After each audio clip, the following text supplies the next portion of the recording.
మన పురాణాల ప్రకారం శక్తికి ఉన్న 7 ప్రతిరూపాలే సప్తమాతృకలు. వీరే బ్రాహ్మి, మహేశ్వరి, కౌమారి, వైష్ణవి, వారాహి, ఇంద్రాణి, చాముండి.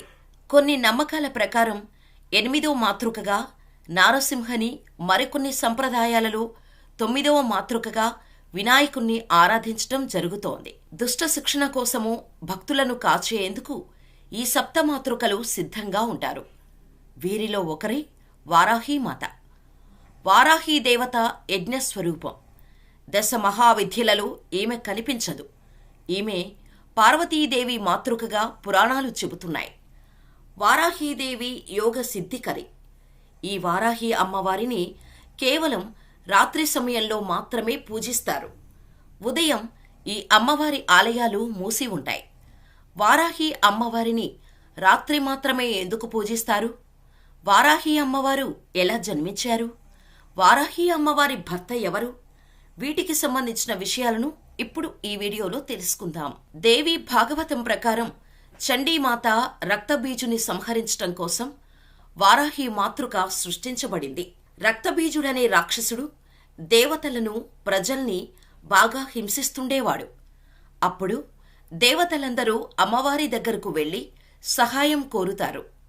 పార్వతీదేవి ఉగ్రరూపంతో రక్తబీజుడిని అంతం చేయటానికి వెళ్తుంది. కాని రక్తబీజుడిని అంతం చేస్తున్నప్పుడు రక్తబీజుడి ఒక్కో చుక్క రక్తం నేలమీద పడినప్పుడు మరొక రక్తబీజుడు ఉద్భవిస్తాడు. దీంతో ఇలా చాలామంది రక్తబీజులు ఉద్భవిస్తారు. 1000 మంది రక్తబీజులు రావటంతో వారిని చంపడం అమ్మవారికి కష్టమవుతుంది. అప్పుడు పార్వతీమాత తన దేహం నుంచి సప్తమాతలను సృష్టించగా వారాహి అమ్మవారు తన దంతాలతో రక్తబీజులందరినీ అంతం చేస్తుంది.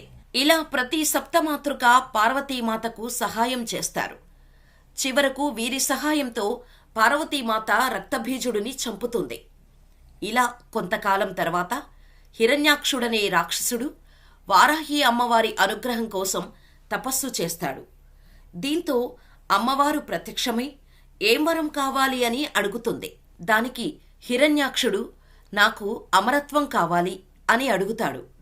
కుదరదని వారాహి అమ్మవారు చెబుతుంది. దీంతో నువ్వు తప్ప నన్ను ఎవరూ చంపటానికి వీలులేని వరమివ్వు. నేను నీ భక్తుణ్ణి కాబట్టి నువ్వు నన్ను చంపవద్దు అని హిరణ్యక్షుడు అంటారు. దానికి అమ్మవారు సరే అంటుంది. ఇక హిరణ్యక్షకుడు రెచ్చిపోతాడు.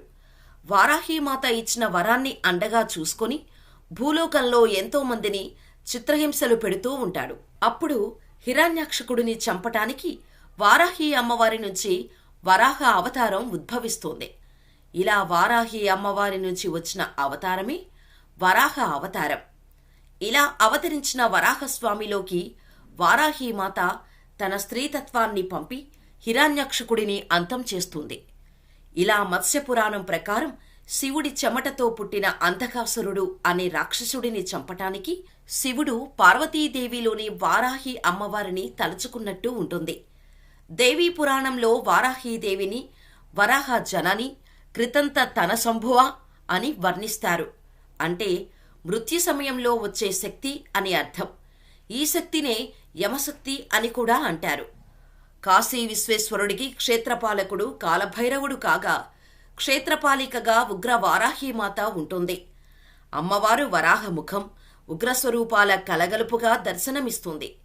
కాశీలో భూగర్భపు ఆలయంలో కొలువై చక్రం, ఖడ్గం ధరించిన ఈ దేవికి రోజూ సూర్యోదయానికి ముందే అక్కడి పూజారి అభిషేకం, పూజ నిర్వహించి హారతి ఇచ్చేసి గర్భాలయం తలుపులు మూసేస్తారు. ఆ తరువాతే భక్తులకు అమ్మవారి దర్శనం మొదలవుతుంది. గుడి తలుపులోని ఓ రంధ్రం నుంచి అమ్మవారి ముఖం, కింది రంధ్రం నుంచి చూస్తే అమ్మవారి పాదాలు కనిపిస్తాయి.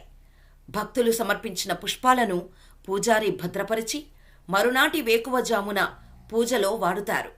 అమ్మవారిని అలంకరించే వేళ పూజారి సైతం కళ్లకు గంతలు కట్టుకునే కార్యక్రమాన్ని నిర్వహిస్తారు. ఆషాఢమాసంలో అమ్మవారిని గ్రామదేవతగా భావించి కాశీవాసులు విశేషంగా ఆరాధిస్తారు. స్థల పురాణం ప్రకారం పూర్వం దుర్గాదేవి రక్తబీజుడనే రాక్షసుడిని సంహరించేందుకు తన శరీరం నుంచి సప్తమాతృకలను సృష్టించగా వారిలో ఒకరిగానే వారాహీదేవి కూడా ఆవిర్భవించింది. ఈ వారాహీదేవియే రక్తబీజుడి గుండెలపై కూర్చొని తన పదునైన దంతాలతో వాడిని సంహరించింది. ఇక కాశీఖండం గ్రంథం ప్రకారం శివుడు వారణాసి నగరానికి పంపిన 64 మంది యోగినులు ఆ నగరం నచ్చటంతో అక్కడే ఉండిపోయారట. వారాహీదేవి కూడా వారిలో ఒకరని, నాటినుంచి ఆమె నగరాన్ని కాచి కాపాడుతోందని నమ్మకం. వారాహీదేవి రోజూ సూర్యాస్తమయం కాగానే ఆలయం నుంచి బయటకు వచ్చి నగరంలో సంచరించి తిరిగి తెల్లవారుజాము వేళలకు ఆలయానికి చేరుకుని విశ్రాంతి తీసుకుంటుందని, ఆ సమయంలోనే అమ్మకు పూజలు నిర్వహిస్తారని చెబుతారు. అమ్మవారు ఉగ్రస్వరూపిణి కనుకనే ఆమె విశ్రాంతి సమయంలోనే దర్శనానికి అనుమతి ఉందని, మిగతా సమయాల్లో ఆమె ప్రశాంతతకు భంగం కలగకుండా ఆలయాన్ని మూసివేస్తారని చెబుతారు. పేరుకు ఉగ్రరూపమే అయినా అమ్మ తన భక్తులను కన్నతల్లిలా ఆదరిస్తుందని ప్రతీతి. పాండవులు కూడా అమ్మవారిని కొలిచి ఆమె ఆశీర్వాదం పొందారని పురాణ కథనం. ఇక అమ్మవారిని నేరుగా చూడలేకపోయినా భక్తులు మనసులో కొలిచినా ఆశీర్వదిస్తుందని ప్రతీతి. పూర్వం ఈ ఆలయంలో అమ్మవారికి నరబలులు ఇచ్చేవారని, కాలక్రమంలో అది రక్తాభిషేకంగా మారిందని, ప్రస్తుతం ఇక్కడ సాత్విక పూజ మాత్రమే ఉందని చెబుతారు. లక్ష్మీదేవి స్వరూపంగానూ కొలిచే వారాహీదేవిని బౌద్ధులు వజ్రవారాహి అని పిలుస్తారు. దేశంలో పలుచోట్ల అమ్మవారి ఆలయాలున్నా పూజలు మాత్రం రాత్రిపూట మాత్రమే చేయటం సంప్రదాయంగా వస్తోంది.